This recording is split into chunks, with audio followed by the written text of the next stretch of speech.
ఉంటుంది. మేడం గారు మీరు చెప్పండి, పవన్ కళ్యాణ్ పార్టీ స్థాపించిన నాటి నుంచి దాదాపు 11 ఏళ్ళు అయితే చీకటి కోణంలో ఉండిపోయిన పరిస్థితి. ఎందుకంటే గత 5 ఏళ్ల పాలన కూడా పవన్ కళ్యాణ్ ఎక్కడైనా జనసేన పార్టీకి సంబంధించినటువంటి ఏదైనా సభ కానీ సమావేశాలు కానీ నిర్వహించిన అడ్డుకునేటటువంటి పరిస్థితి.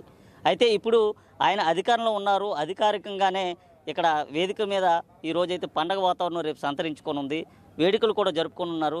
ఎప్పుడైనా మీరు ఊహించారా ఇలా జరుగుద్ది? పవన్ కళ్యాణ్కి సంబంధించినటువంటి ఒక ఆవిర్భావ సభ ఆయన ఉప ముఖ్యమంత్రిగా ఉన్న నేపథ్యంలో జరుగుతుందని మీరు ఎప్పుడైనా ఊహించారా?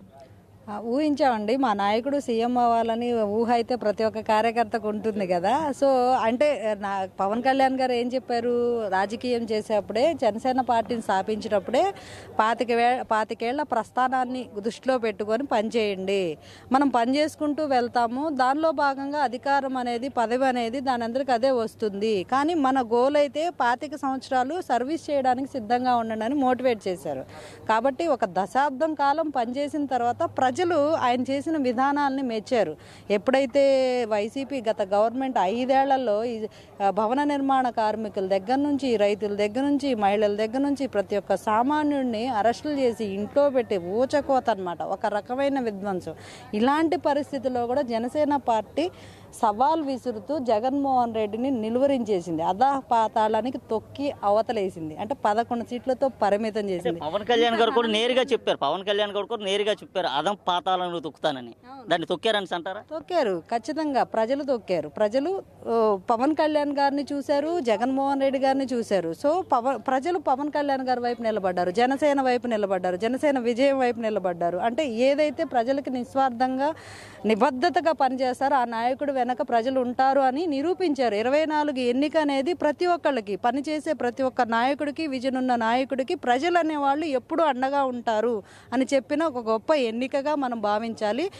21కి 21 100% స్ట్రైక్ రైట్ తోటి జనసేన పార్టీ ప్రభంజనాన్ని, ఒక బలమైన పాదముద్రని అసెంబ్లీలోనూ లోక్సభలోనూ వేసింది. కాబట్టి ఈ ఆవిర్భావ దినోత్సవం మాకు విజయోత్సవ వేడుక, ఇది ఒక పండుగ.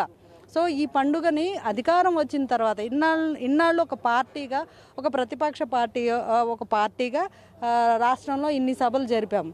ఇది ఫస్ట్ సభ. అధికారంలో భాగమై, అధికారంలో లీనమై అందరు మంత్రులు, ఎమ్మెల్యేలు, చైర్మన్లు, డైరెక్టర్స్, నామినేటెడ్ పొజిషన్స్లో ఉన్న వాళ్ళు అందరూ ఒక అధికారంలో భాగంగా ఉన్న అధికారులాగా, అంటే ప్రజాప్రతినిధులు అందరూతో కలిసి జరుపుకుంటున్న ఈ వేడుక చాలా ఘనంగా జరుగుతుంది. ఈ విజయాన్ని మేము ఇంకా మునుముందు రోజుల్లో జనసేన అనేది, మీరు ఇందాకేదో అన్నారు చీకటి కోణం, జనసేనకు చీకటి కోణం కాదు, జనసేన అనేది వెలుగిచ్చేది. ఆ చీకట్లో ఉన్న, అంధకారంలో ఉన్న ఆంధ్ర రాష్ట్రానికి వెలుగైంది జనసేన. కొండంత వెలుగు ఆకాశం ఎంత అవుతుంది, శిఖరం ఎంత అవుతుంది.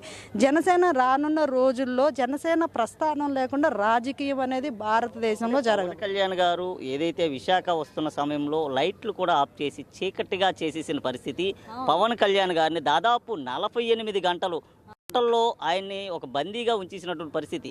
తప్పు చేయనప్పటికీ, పేదల పక్షాన్ని నిలబడేందుకు వచ్చినప్పటికి కూడా అక్కడికి వెళ్లకుండా, వారికి జరిగేటటువంటి ఏదైతే ఆ సహాయ సహకారాలు ఉంటాయో అవి జరగకుండా గత ప్రభుత్వం అడ్డుకున్నటువంటి పరిస్థితి. దాన్ని అంతటినీ కూడా పవన్ కళ్యాణ్ గారు అధిగమించారు. దీన్ని ఏ విధంగా చూసుకోవచ్చు?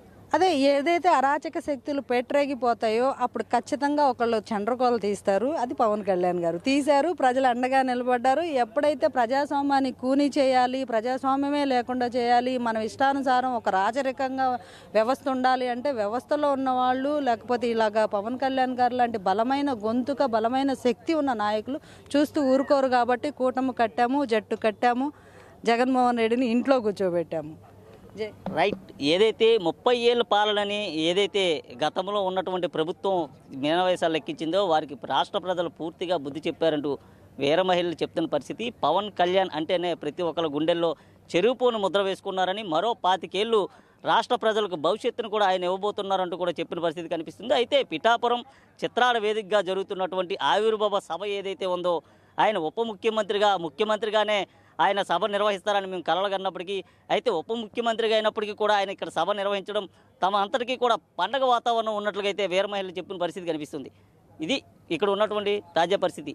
వీడియో జర్నలిస్ట్ ఛాయ్తో చందు, ప్రైమ్ 9 కాకినాడ నుండి.